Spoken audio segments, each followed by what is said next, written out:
Good evening and welcome everyone to this licensing committee meeting. And as you may be aware, this meeting will be webcast live on the council's website, YouTube channel, and can be viewed by a link that is provided on E-Link website. So I will start by taking apologies for absence. And I have received apology from Gareth Shaw and Dominic Moffat. Any other apologies? Markesha, did you receive any other apologies? I haven't received any. Okay. Councillor Sharma is attending the meeting. Councillor Sharma is not a member of the committee, but she will be attending as an observer. Okay. I haven't got any urgent matter to discuss, so I'll move on to declaration of interest. Has anyone got any declaration of interest to notify? No. Thank you. I don't have any matters to be considered in private, so we'll move to the minutes of the previous meeting. Can we agree those minutes? Agreed, Chair. Thank you. Agreed. Okay. Thank you. So we move straight to the main item on the agenda, and that's the licensing hearing and enforcement update. And I'll ask Joe Blanchard to give this report to the committee, please. Thank you. Thanks, Councillor Ahmed. Just to confirm, you can hear me and see the presentation. Yes, Great. we can Thank you hear very and we much. can see. Excellent, thank you. So this is it's a fairly short report, but I expect it might generate some discussion or questions. So I've just prepared a short presentation to go alongside it to assist the committee. So firstly, this report mentions the licensing committee decisions over the past financial year. So that's the 1st of April 2024 to the 31st of March 2025. And the purpose being that the committee can, with this overview that I'm presenting here, just have a look at the kind of decisions that they've made, the sort of applications they're considering, and what their final determinations have been. So one of the things I always say is that a variation in sorry, I shouldn't use my word variation because that's in here, but a diversity of decisions is always a good indicator that the committee are following the Licensing Act, and one of the specific principles that each application will be considered on its merits. So there is a good smattering of diversity of different outcomes from these decisions that the committee have been asked to make. So we've had a number of different applications made across the different areas and provisions of the Licensing Act. I'll just remind the committee that the applications that come before you are generally only those where the application has attracted one or more valid representations. There are a lot of applications that come in and no representations are received, and those applications are granted effectively via a delegated authority to officers. So one of the really crucial parts of what the licensing team does is making sure that applicants have complied with the publication requirements. So ensuring that an advert has been placed with the statutory prescribed information on there in the local newspaper and on signage around the premises, to make sure that members of the public and others have an opportunity to make a representation should they wish. We also have a phone line that's manned for most of the day, so if anyone wants to query about how to make a representation, as well as the information on our website, we have staff that can advise them on how to do it. But if any application attracts a representation, it will come forward to the committee. And of course, in relation to things like reviews of a premises license, they always come before the committee. And in relation to temporary events notices, if a temporary event notice is made and either the police or the council's noise team have an objection, then that will go in front of the committee, and the committee will ultimately decide whether the temporary event notice is granted. So yeah, so there's a healthy diversity here. You know, around half of the new premises licenses applied for were granted, and 9 out of 20 were refused. Variations, interestingly, which were generally all granted, although in many cases these were following additional conditions being imposed by the licensing committee at that decision-making stage. The other thing I should also say is, once representations are made, particularly when it's a representation made by a responsible authority, such as the council itself or the police or the noise team, then often what will happen is the applicant will negotiate, or what's commonly known as mediation will occur between the applicant and the responsible authority, where they might agree conditions to be added to the license, or different hours being applied for. So actually sometimes agreement will be reached and the representation removed before the hearing date. So that's where occasionally the committee may be aware that they are asked to be present for a licensing subcommittee, and then maybe, unfortunately, sometimes a day before the hearing's due, parties have reached agreement, and then you get very late notice of that happening. I do obviously encourage all of our officers within the council to do what they can to reduce the likelihood of that happening, but of course it's a two-party discussion, and yeah, we do the best that we can with that. We've had a significant amount of reviews, and 2 summary reviews. So those are brought by the police where they are satisfied that there's a likelihood or potential for serious crime or disorder to occur at a premises. And again, in terms of normal reviews, 4 of those resulted in revocation, 4 of those resulted in suspension, and 2 of those resulted in the license remaining in place but with additional conditions added. So yeah, so in total 40 decisions were made last financial year, and in my view the committee can be you know, happy with these overall figures, demonstrating a good kind of robust exercising of the licensing policy and so on. Councillor Ahmed, do you want me to, because there's effectively 3 parts to this report, do you want me to stop at this point to see whether members have any questions? Yes, that would be a good idea. If colleagues have any question at this stage on this part of the report, please go ahead. Any question? I may not be able to see a hand. I've got Tariq, Councillor Mahmood. Can you unmute and speak, Councillor Mahmood? Thank you, Chair. Joe, I just wanted to know the 40 decision we made in year 2024 and 25.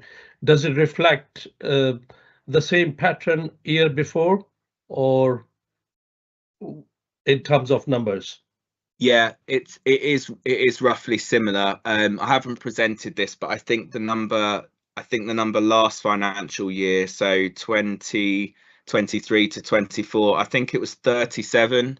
I may have got that number a little bit wrong, but it's a similar number. I have a bit later on, the next item is around enforcement, and I've got a bit more information about applications received in total and so on. But yeah, the numbers of situations that are coming before the licensing committee is roughly the same. Thank you. Thank you. Any more questions? I cannot see any hand, so in that case, Joe will move on to the next part. Thank you very much. So in the next part of the report, I outlined a few of the achievements, if you will, or outcomes and outputs of the licensing teams. So particularly with regards to the Licensing Act, we had over 200 service requests. So these can be complaints or referrals or allegations made about premises that were investigated by officers.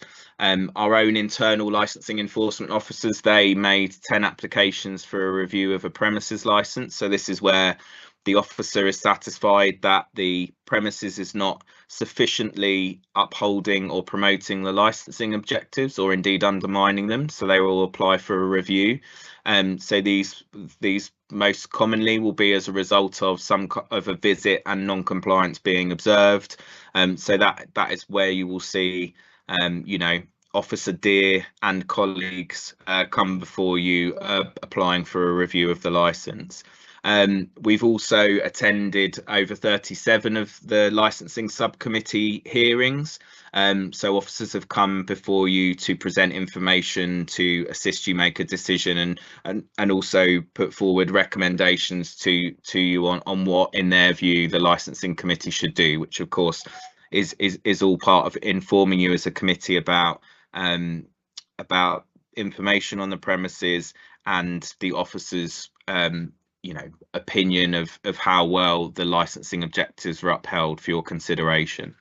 So one thing, apologies, I had not put into the report, but on reflection, I thought was missing, and I didn't quite have this data at my fingertips by the time I needed to submit the report. But in this table, I've just presented the application processing data for last financial year. So the column 2024 to 25, and then on the right hand side 23 to 24, so last financial year. And I've just given you an idea of kind of trend data on the right hand side, comparing this year with last year.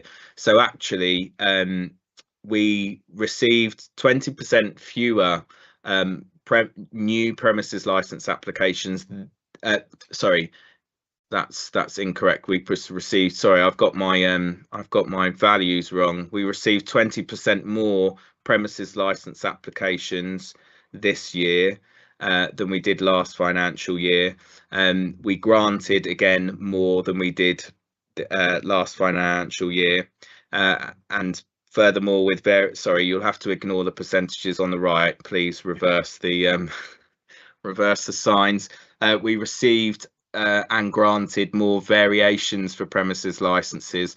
So this points to quite a healthy kind of economy around licensed premises, that we're receiving more new applications, and then we're also receiving more variations. So variations are commonly either an extension of the premises that's significant, or new license, extended licensable hours, or additional licensable activities. So it all points to licensed premises, there being more of them, and then they're also changing their activities and expanding a bit more. Temporary event notices were down by a third. Again, I'm not entirely clear about why that would be with temporary event notices, but also we've issued 17% fewer non-licensing Act 2003 licenses, and I know certainly from the operational perspective, some of this has been around some of the other licensing regimes, such as explosives and fireworks storage, and things like massage and special treatments. We have been we've been streamlining some of our records, but also we've been more robust and pulling in some partners such as London Fire Brigade and the police to help us make decisions around whether we're granting these licenses, and that's actually resulted in a number of refusals to grant, or indeed people basically not applying. So yeah, we have seen a reduction in those areas, and then, you know, as committee members, you will see from the reviews and other matters that come before you, I think, and certainly I see from our work, that we've been strengthening our collaborative working with across the council a bit better. So with community safety colleagues, those that deal with antisocial behaviour and noise, but also particularly with the police, and then also branching out into some of our other areas such as trading standards. So they're the people that are seizing, you know, illicit vapes, counterfeit tobacco, as well as workplace safety and smoke-free officers, particularly around the shisha venues. So yeah, so there's quite a bit there in terms of enforcement and compliance. Before I stop for questions, I'll just talk a little bit about what we're seeing on the horizon for this new financial year. So now April's always a time where operational services are reviewing what happened last financial year and putting plans in place and you know, setting up some programs for the year ahead. So a few of the sort of headline things that we're dealing with within the teams is continuing to provide a really good and responsive service when we get complaints, service requests, referrals and so on. We'll be promoting the new licensing policy as and when that comes in, so we'll be looking for that to take effect in July, and we'll be running some workshops with some of our operational colleagues about how they can also use the licensing policy. We will be working a bit harder on how we make sure that premises that should be paying their license fees, particularly annual fees. So every Licensing Act 2003 premises license attracts an annual fee, and we need to make sure those fees are paid on time. There is a provision within the legislation that allows a local authority to suspend a license if the fees haven't been paid, and Ealing Council hasn't always, as robustly as some of our neighbours, enforce that provision. Don't worry, I'm not suggesting that we're going to go out and immediately suspend a load of licenses, but we will be making it clear to people that if, you know, they need to pay the fees and they need to pay them on time, and hopefully avoid the burden on us on chasing their fees, because of course that attracts a cost in of itself. We'll be doing our proactive programs of monitoring, particularly looking out for unauthorized alcohol sales, but also unauthorized licensable activities in general. We do have a couple of prosecutions and criminal investigations that are ongoing at this stage, and you know, I expect to be able to report on them, maybe not a next committee in June, but maybe after the committee after that, with some results of that. So that's where officers have uncovered at this stage alleged unauthorized alcohol offences, and we'll be prosecuting them. With our trading standards colleagues, we'll be doing a number of underage test purchases. Later on in the year, we've got our explosives and fireworks storage licensing regime, particularly in the run up to Bonfire Night, November the 5th, and then other faith-based celebrations. We did a lot of pre-Eid work with the police as well, which I've detailed in the report, and the fire brigade. And then we'll also be reviewing how we approach our massage and special treatments licensing, because currently we have had a few late applicants for renewing their massage and special treatments licenses, and we aren't issuing licenses without carrying out an inspection for nearly all of the premises that apply. And so of course, while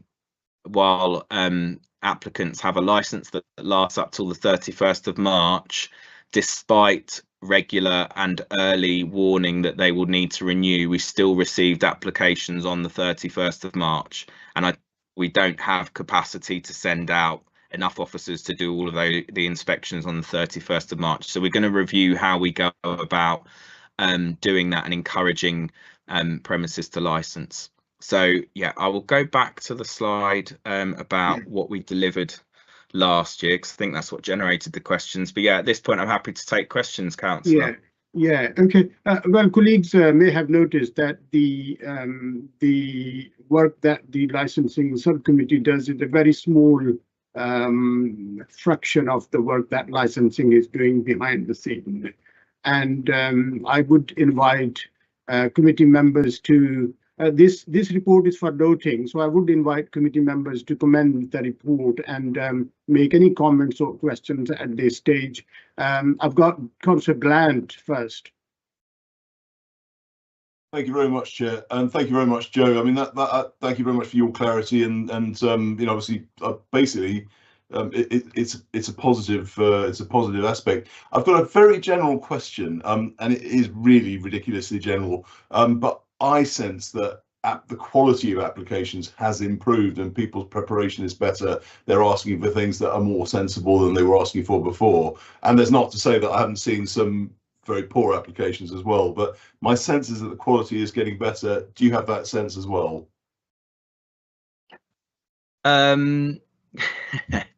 Well, I would argue it's for the committee to make that judgment, but no, I think. I mean, more of a technical thing. You know, are people asking for reasonable, especially for the new applications? I think. Well, the licensing. So, Joe, to make it easy, I think what Julian is trying to say is that the council is providing good information to the applicants. The council the licensing is providing them a kind of template that we are introducing, and the applicants are more aware and they are fully prepared when they make the application. I think that's what that's basically the gist of it. Yeah. I would just add, I think the other thing is we have had a little bit of turnover with some of the licensing team, and there's nothing like having a core of experienced officers that applicants, you know, we have a phone line that we maintain and that people can ring up and ask for advice. But also on the flip side, we are being slightly more robust with applicants in terms of saying, for example, if you think your application is likely to attract representations, then please do liaise with the responsible authorities first. You know, both the police, the noise team and our licensing enforcement officers are very receptive to people saying, I'm thinking of making this application. Before I do you have any comments? And we're very pleased. Like, it's a great return on investment for us, because it means that things go through a lot smoother. And I mean, of course, sometimes we don't, officers are concerned that the licensing objectives aren't quite upheld, and then we will say, let's bring it before the licensing committee and they can make that decision. But yeah, I agree. I think the trend is for better applications. And don't, you know, our new licensing policy is very much around the fact that if an application comes in from a competent applicant, a competent premises license holder with a good operating schedule, some good robust enforceable license conditions in front of the committee, then, you know, then the committee can consider that and have something to make a decision on. I think previously, probably when I started at Ealing in 2019, I think at that point some of our applications were rather bare of information. So it's a bit, you know, the licensing subcommittee sessions were almost turning into a sort of interview of the applicant, because the application itself there wasn't a lot of decision making to go off. So, and I think that's changed slightly. Thank you. Thank you. Councillor Ball. Yeah, thank you, Chair.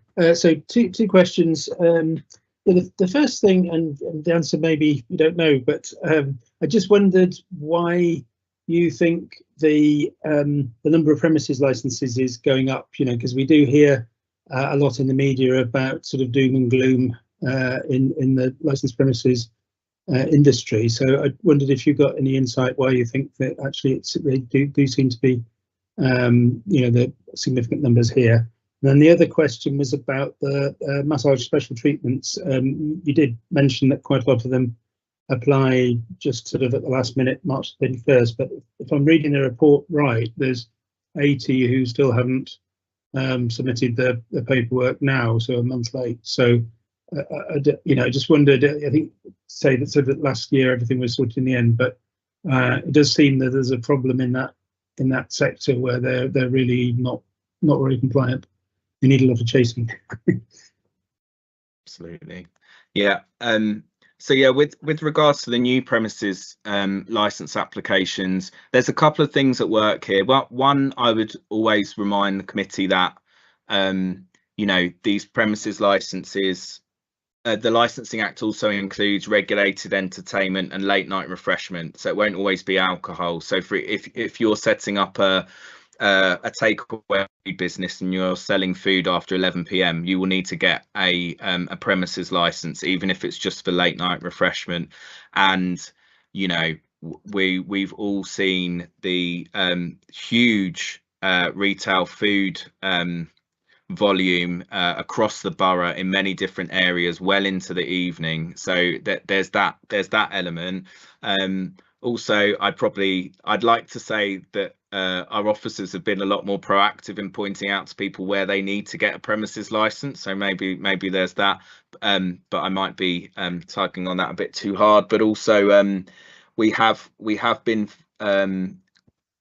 Isabella, the food safety and licensing manager, she did quite a significant amount of work on streamlining and kind of cleansing our records. So I think where we'd had licenses that maybe the fees hadn't been paid, and then we realized that premises license no longer exists, we have the opportunity to effectively withdraw that license. And I think that has resulted in a bit of a cleansing of the system, so there's less, you know, transfers of premises licenses going on. So I think there's a few things, but I also think I mean, really, you need colleagues from Regen in here to talk up the economic development of the borough a bit better than I can. But yeah, I think the food sector probably accounts for quite a lot of this.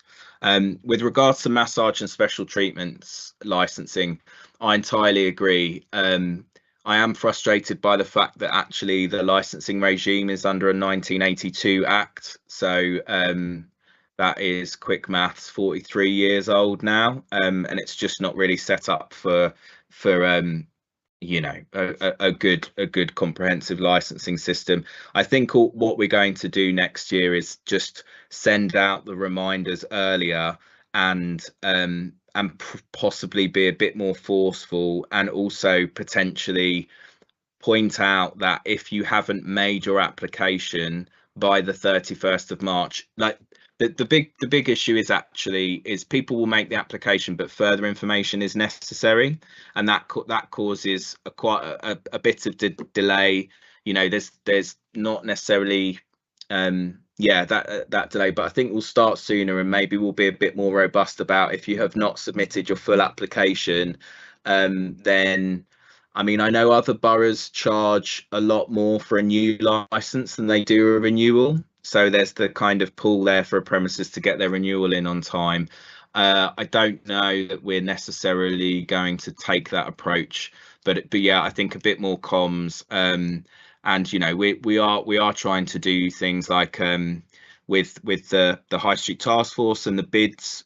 We send them out. We send the bid groups a list of premises that are on their high street, so that they can give them a bit more of a friendly knock and say, have you got your license in, and so on. That's worked well in the past. It's worked well this year, but again, it relies on people being a member of their bid and so on. But that's worked well. But yeah, I agree. We need to change it up. It's slightly, some of our other licensing regimes, for example, the law is really clear. So you know, you can operate as long as you have duly made an application, and that's a really nice legal thing, because you can say, well, you sent us a bit of paper with application written on it, but it's not we don't actually recognize that as an application yet. We don't really have that in massage and special treatments, and I'm not entirely happy with testing that in the courts until we've perhaps pulled out all of the stops with regards to everything else.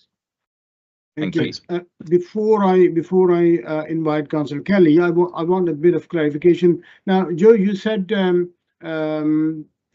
if they don't renew the license, the massage and special treatment license, then you are considering suspending in future. Now, if there is expiry date and the license is valid only for 1 year, is it not automatically unlicensed if they haven't renewed? Do you have to ask them to renew? Because if there is expiry date, then it's expired.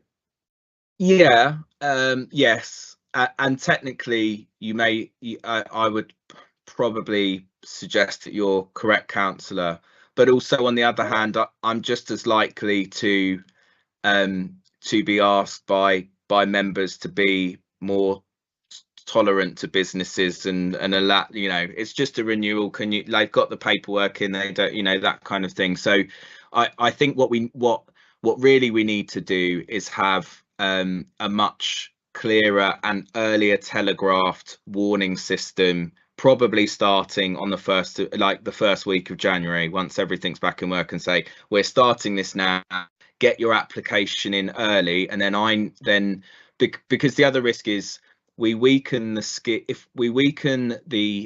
licensing regime if we don't do an inspection before for most premises before we issue the license. Otherwise, then it's just a paper bureaucracy thing where we're not actually, the point of the scheme is to ensure that these treatments, some of which can go quite wrong, or they involve, invasive or intimate procedures, the consumers and residents want us to be inspecting them to make sure that they're safe. If it's licensed, it's safe. So yeah, there is a question about whether they are licensed if we haven't licensed them before the 1st of April. But that's why we need to work on that. I don't know.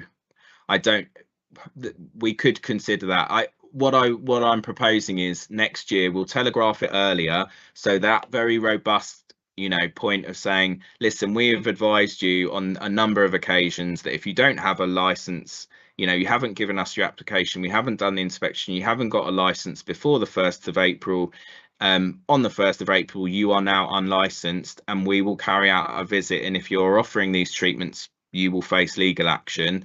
I think that's possibly the approach that we're going to take next year. Thank you. Councillor Kelly. Thank you, Chair. Thank you, Mark.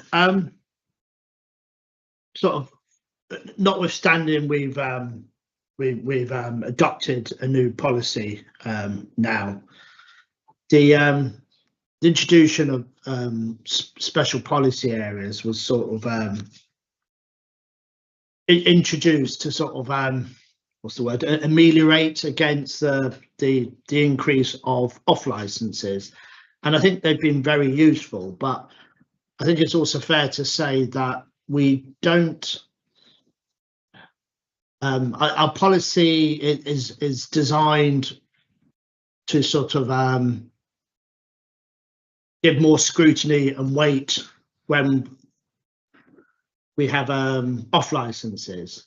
It's not. We didn't design it so that a restaurant can't do business in a particular high street. So are we going to explore perhaps having an activities policy? So our policy, the Licensing Act is the Licensing Act, okay, and that stands alone. But could our policy reflect our desire to not have too many off licenses, so we can have, so I'm not saying scrap the special policy areas, but running in parallel, can we have an activity policy where we sort of certain activities are scrutinized more, i.e. off license?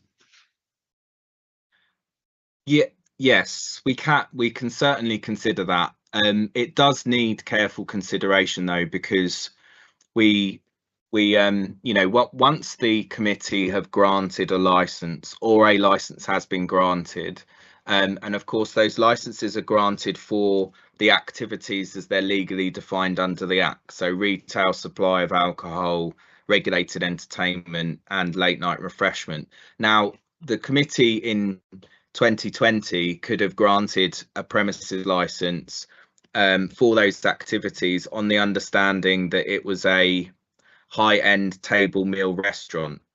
But however, if I purchase that business and purchase the have the premises license transferred over to me, I can run it however I want, knowing that I've been legally empowered to retail supply of alcohol, late night refreshment in whatever format I want. I could turn it into, you know, your kind of conventional stand-up, what we used to call in the olden days like vertical drinking establishment, and just make it an alcohol only premises. So I think I think that we could do that, but also it needs careful thought, because what the applicant a few years ago might have said to you in entirely good faith, and their agent and so on.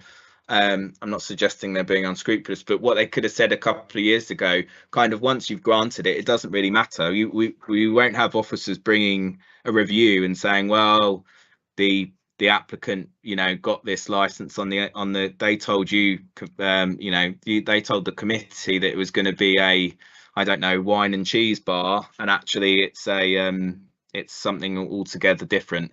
But of course you could argue, well, they, you know, if it's not causing noise, if it's not impacting negatively on the licensing objectives, does it matter how they're running it? But yeah, we certainly could consider doing that. But I think with the way the licensing policy, the new licensing policy is written, I think the committee will have the tools to make those decisions. And I also think the way that we are strengthening our engagement with our partner responsible authorities, you know, I've seen some really good kind of collective engagement across, let's say, the community safety team, our licensing compliance officers, the noise team, all together with one applicant. And I've seen quite a good kind of collective approach. I think previously we had seen a lot of like, well, the police will object to that, or this team will object to that. And we're seeing quite a good collective approach. So I think the committee will have more than enough tools to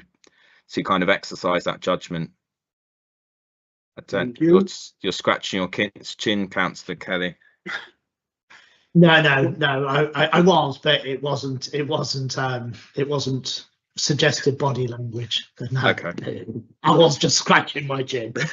I couldn't see you, Councillor Kelly, so I'll just pass on. Councillor Nagpal, unmute yourself, please. Thank you, Chair. Yeah. Thanks, Joe. Can I just begin by commending the report? It's fantastic. And I think the information you've brought to us is really succinct and really easy to understand. So thank you for that. Just a quick question on the 10s. A reduction of 33%, I think, is massive. Is it because a lot of temporary events have moved out of the area and are now applying to hold their events in other boroughs, or is it because the venues themselves have just reduced the number of 10s that they're applying for? Thanks. Thank you. Yeah, I with the temporary event notice statistic, our database isn't yeah, I'll just say it isn't good enough for me to identify where they are, you know, like standalone temporary event notices from an, you know, for an unlicensed space. So someone's just applied for a 10 for that, or whether it's an existing premises, say someone that's already got a premises license, effectively asking for an extension, you know, of their, like, I don't know, something special come up, boxing match or something, and they'll want to extend their hours because they're going to put something out, some special kind of event on for that. But no, it's the temporary event notice space is so varied that it's very difficult, like, I mean, in terms of applicants and the kind of things that they're applying for. So we have also seen some regular events actually go ahead and apply for a permanent premises license rather than continual temporary events. So yeah, so I don't, because the other thing is temporary events, they are capped at no more than 499 people. So I don't think it's particularly large events doing that. And also I have noticed a slight trend in some events that were previously run on unlicensed venues are now finding licensed venues and running their event from there. So so, you know, we have got a few venues that have diversified a bit and realised, well, we have this venue, or we've got these grounds, we've got our premises license, so let's you know, offer a service of pay us a fee, and you can run your event from our property.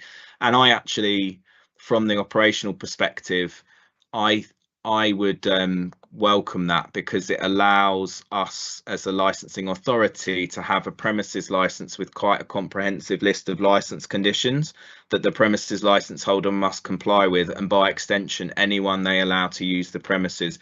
And my intention is always to regularise activity. So if we can bring activities that are going on under the framework of either whichever act is applicable, that's much better than my officers chasing like unauthorized activities and that kind of wrongdoing. I don't know if I answered I kind of have said I don't know, Councillor Nagpal, to that question, but those are some of my thoughts on it. Sorry. No, you That's have fine. answered Thank you. the question. The main question was on the temporary event notices, and this is the kind of thing which there are many elements that can play a part. I have noticed some of the applicants withdrew for some reason. Some of the applications were withdrawn before they went to the hearing. So there can be many things. Okay, next, Councillor Mahmood. Thank you, Chair. Thank you. My first question, which was actually the minus 20% or minus 28% actually increase, not decrease. So It's plus. It's plus. Yeah. And the second thing is, when you said, well, now we need to involve external consultees, which we were not doing before. In what cases, like you said fire brigade and other parties we need to involve as external consultees. So why we are doing it? Is it the complex nature of license? And I think I misheard you when you said massage and special treatment. I personally, as a new member of licensing, I don't see any relation between massage and fire brigade, you know, so I just want to do more clarification on that, when and how we will involve the external consultees. I think Councillor Mahmood is asking what is their role in licensing and under what capacity they will be involved. Is that right, Councillor Mahmood? Yeah, I mean, why we are involving external consultees, which we don't usually involve. Yeah. So some of this is my fault because I'm mixing up my licensing frameworks. So yeah, the Licensing Act 2003 is all the alcohol and regulated entertainment and things, and that's really what this slide is about. In the other slide, I mentioned massage and special treatments, but where the fire brigade, we have been working a lot closer with them, is in relation to explosives and fireworks storage legislation and licensing. So we have a lot of that going on, and we've been working closer with the police. So you'll be aware of some scenes last year around really inappropriate and I think possibly public order offence type usage of fireworks, particularly in Southall on the street at different celebrations and events that the police were rightly concerned about. So by partnering with them, the police also got to see what the retail sector looks like in the borough for that. And also got to have a conversation with the operators and the retailers of these to kind of give them some advice on responsible selling and so on. Of course, there's nothing, once you've sold the product, if someone's a grown-up adult with capacity, they've bought the product, they're responsible for it. The retailer can't control your actions afterwards. But yeah, the fire brigade was mainly around the consultation for the explosives and fireworks storage for obvious reasons. But yeah, you won't, as licensing committee members, the last time we had a massage and special treatment application come before you was before I came to manage the service, so prior to 2019. And actually, while you obviously have licensing committee and members of the licensing committee form like the licensing subcommittee, within the constitution there's also a thing called licensing panel, and they will oversee massage and special treatment regime and some other matters, but they are so rare that they come before you that I don't think there's ever actually been called to put it together. Thank you. Councillor Bacchini? Could I just sort of make a like if you look at the AGM, it normally sort of has this separate panel that are nominated, and I think it's made of the chair and a couple of people, and I think that's what that panel is, or now I've worked out what that panel's But for. as Joe said, in my 12 years, 11 years in licensing, that panel has never met. So probably there is not much demand for that. Yeah, but it does exist. I think if does, I remember yes. rightly, it's me plus, you know, Yes, a it member does, from each yes. side. Yeah. Yes, it does exist. Yeah. Councillor Bacchini? Thank you, Chair. And Joe, thank you so much for this amazing report. It's really informative and well put together. So thank you so much. Thank you. My question is specifically on dog grooming businesses, and it's like the way they run their business, and more specifically about the licensing applications on this specific business. If you could give us an insight on it, I'd be grateful. Thank you. Thank you, Councillor Bacchini. I'm not great on welfare licensing, so I'm not even certain whether dog grooming establishments require a license from us.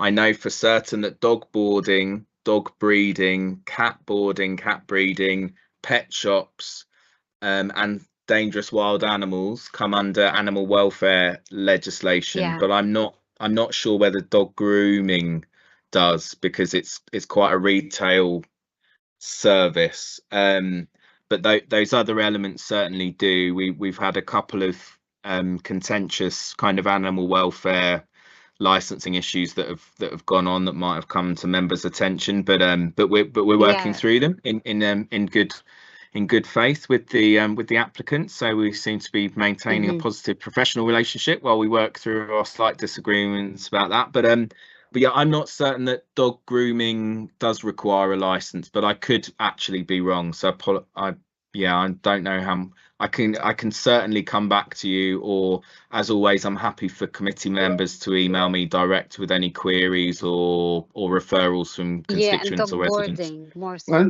I think because we heard.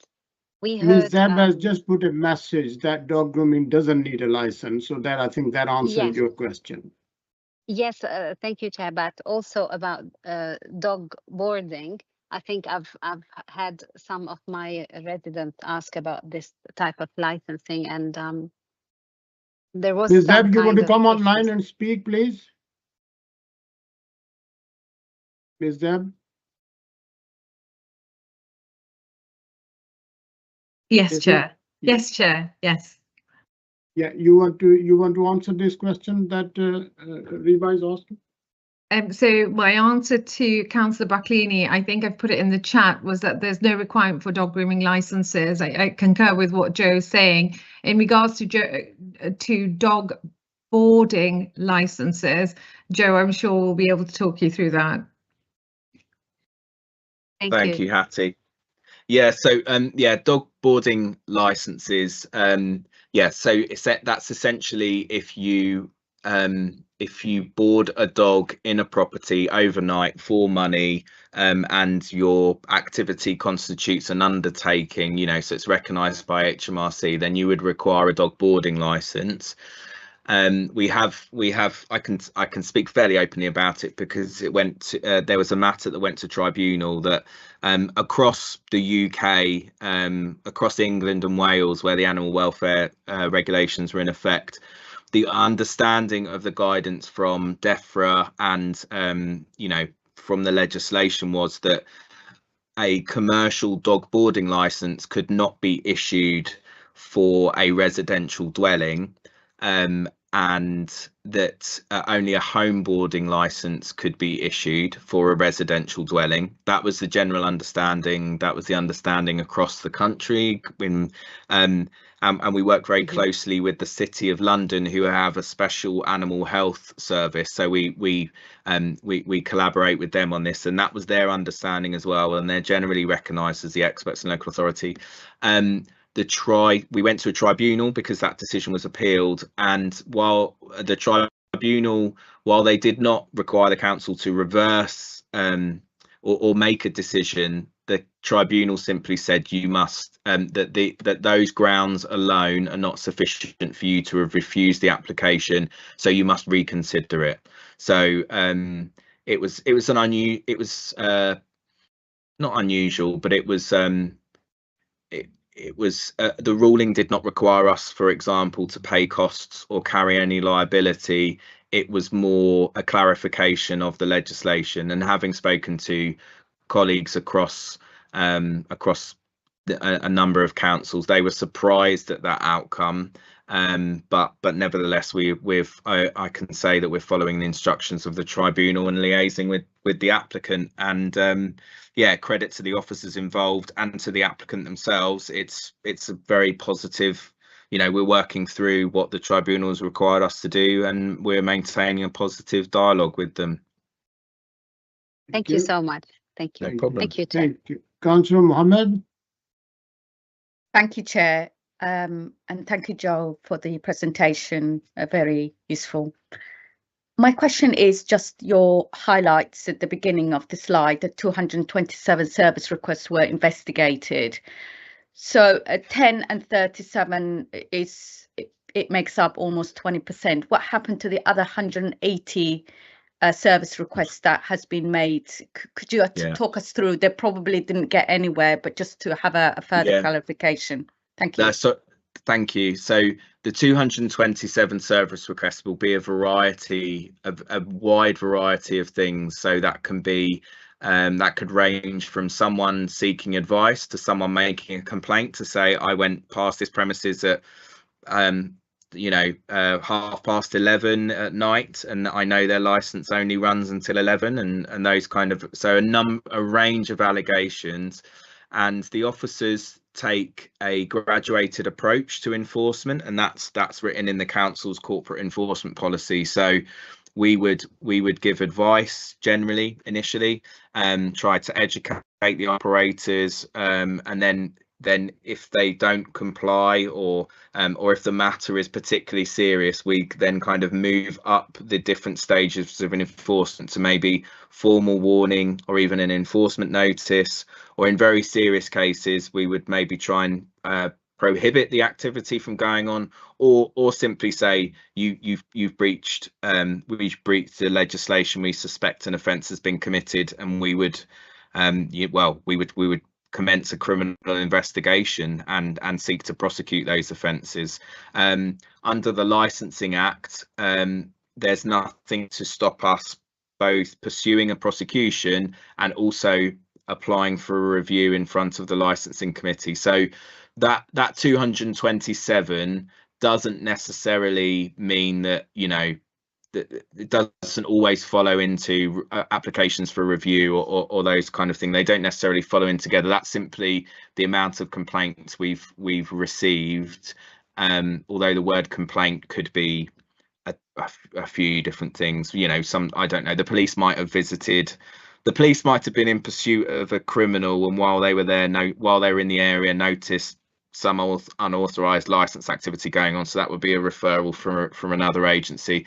Obviously, internally within the council, we record service requests coming in so that we can track, and the officers can update our systems with what's gone on and keep records. So yeah, it can be a really wide variety of different service requests that come in. It can even be a councillor contacting us to say, my resident has a complaint, and then we will lodge a service request and deal with that matter. But I think mostly I think in most cases operators are willing to comply. So I think the graduated enforcement approach is worth it, because it's giving information, raising awareness, advising people as well of course of what the consequences are of continuing non-compliance. But in most cases, people will put things right. Or I kind of alluded to this before.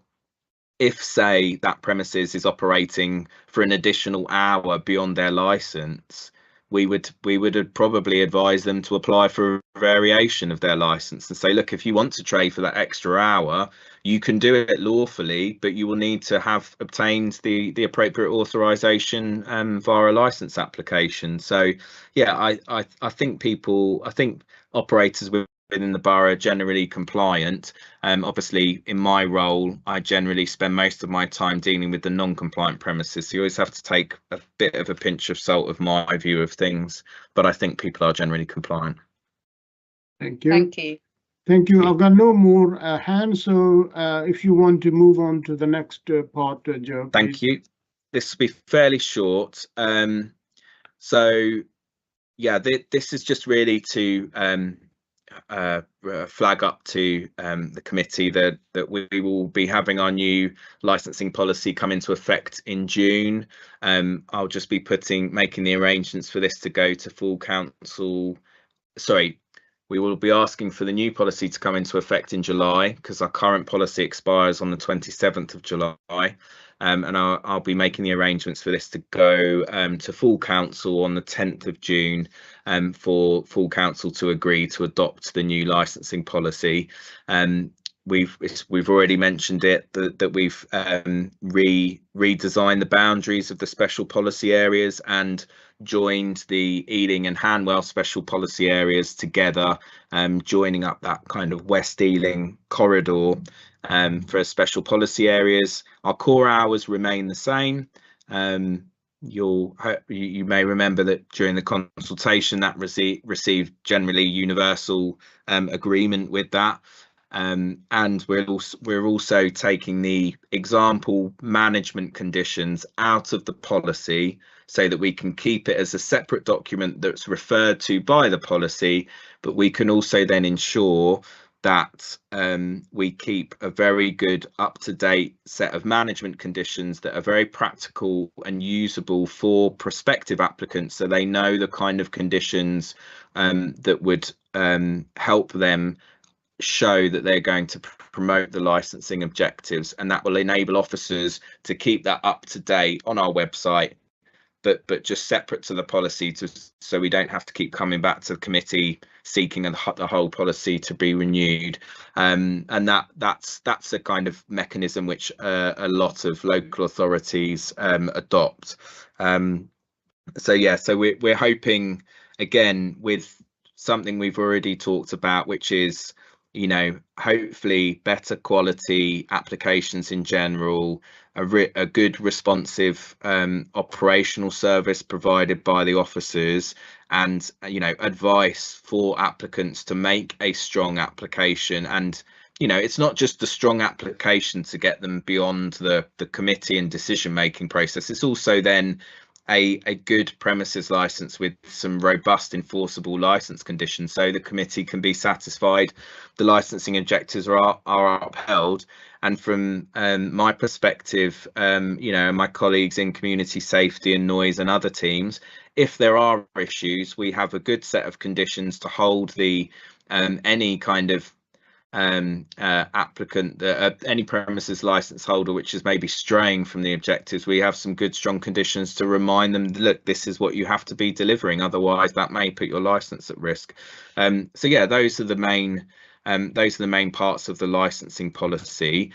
And yeah, it's just really a reminder for the committee that will be happening. And I think the final thing which I will just add to that is, after July, well, for a start off, the food safety and licensing manager Isabella will be back on the scene, which I'll be pleased about anyway, just to help with some capacity for with the committee. But also then we'll be looking to maybe arranging, we'll certainly be doing workshops internally and with some of our partners in other services such as the police, just about the licensing policy, and you know, just refreshing everyone on how they can make good representations to the committee, because I do occasionally receive feedback from committee members about where, you know, a representation has been made by a responsible authority, and, you know, while it was okay, it would have been even better if they had provided this information or that information. And so we'll want to feed that back to colleagues, but also we'll look at some training or at least a kind of workshop for committee members to just have a bit of a reminder about different parts of the licensing policy that might affect their decision making should that happens. But we'll look to probably, you know, if this comes in at the end of July, not during August or September, possibly in October kind of time. But I'll speak with Councillor Ahmed to arrange that in due course. So yeah, that is the end of the report. That's the end of my presentation. As Councillor Ahmed said, it's just really, it's for noting and happy for endorsement. And also, I should say thanks for the kind words of the committee. But all of this delivery is the officers involved. So they're the officers both that you might see in licensing committee, but also a lot of officers behind the scenes making sure that our systems are working, answering the phones, giving advice, and etc. And yeah, so there is a lot of work that goes into this. Isn't perhaps front and centre of everything, but I hope that's been represented in the report. So yeah, happy to take questions, Councillor Ahmed. Thank you. Councillor Baklini? Thank you, Chair. Yes, Joe, I cannot thank you enough, and the officers, for your sterling hard work on this report and on the new policy as well. I've got a very quick question. Are we anticipating any impact whilst during the implementation of the new licensing policy on premises? I think, well, there's a few points. Firstly, I'd probably say that the licensing policy is essentially the council's statement of how the licensing committee will exercise its functions. So the majority of licensing committee's function is around new applications that come before it, or well, it's about applications that come before it. So that's primarily, you can see from the previous data, it's new premises licenses, variations, and then the occasional review of a premises license. And that the licensing policy is the foundation effectively upon which the committee make their decision. And if their decision is appealed and we go to court, the licensing policy is part of our case and part of our grounds to defend an appeal and so on. So in terms of impacts, I would also say that there's a number of sections in there which align with the council's after 6 p.m. strategy, previously known as the late night economy strategy, but which talks about the type of activities, leisure related, culture related, community related, and you know, how we can maintain the Ealing's after 6 p.m. economy. You know, I'm not a big person outside in the night time, but I have been out and about in Ealing recently in the evening, and I've been very pleased to you know, think places have been certainly very, very buzzing, a lot of people around, a lot of customers around, etc. So yeah, I'm expecting that the council will be able to make yeah, I'm expecting that we'll be able to see a lot of kind of development in this area, and potentially the trend of more applications, more licenses being granted would continue. So potentially this time next year I'll be coming before you to say, yeah, that trend of 20% more applications has continued. So yeah, I expect to see positive impacts, but then again, I would say that because we've worked the policy through the process. Thank you. Yes, thank you so much. Thank you. Thank you. Anyone else want any comments or question? This is your final opportunity. No, I don't see any hand. In that case, I've got two thank yous to to offer. One is Joe.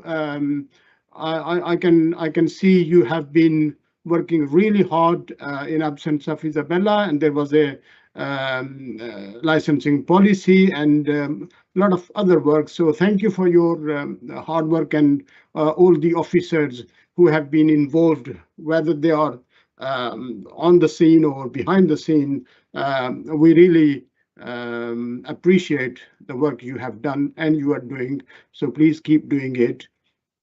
The licensing committee, this report is for noting. So can you confirm that you have noted, members?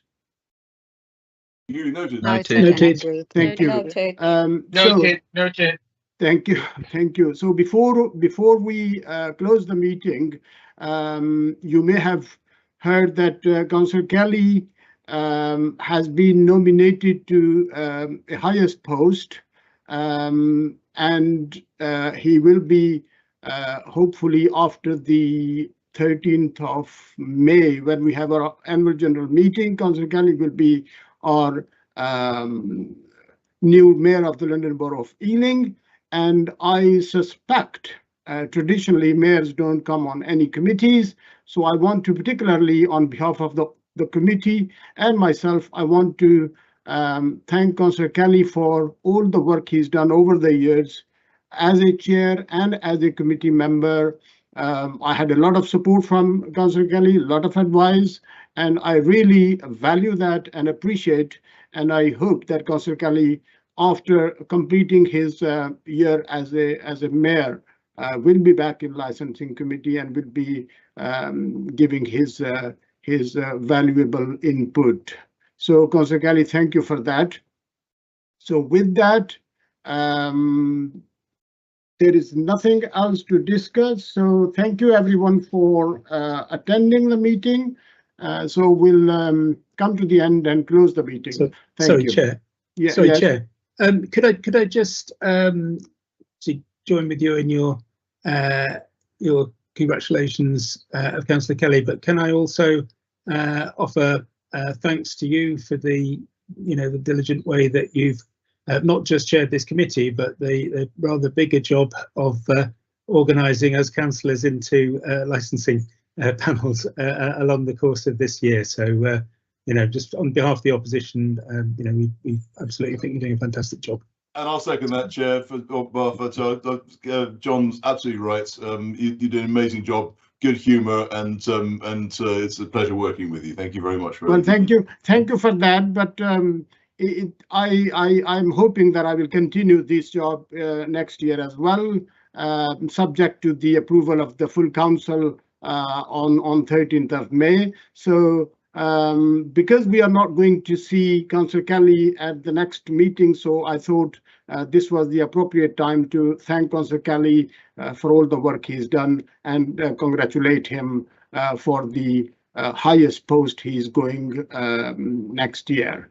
Thank you, and have a good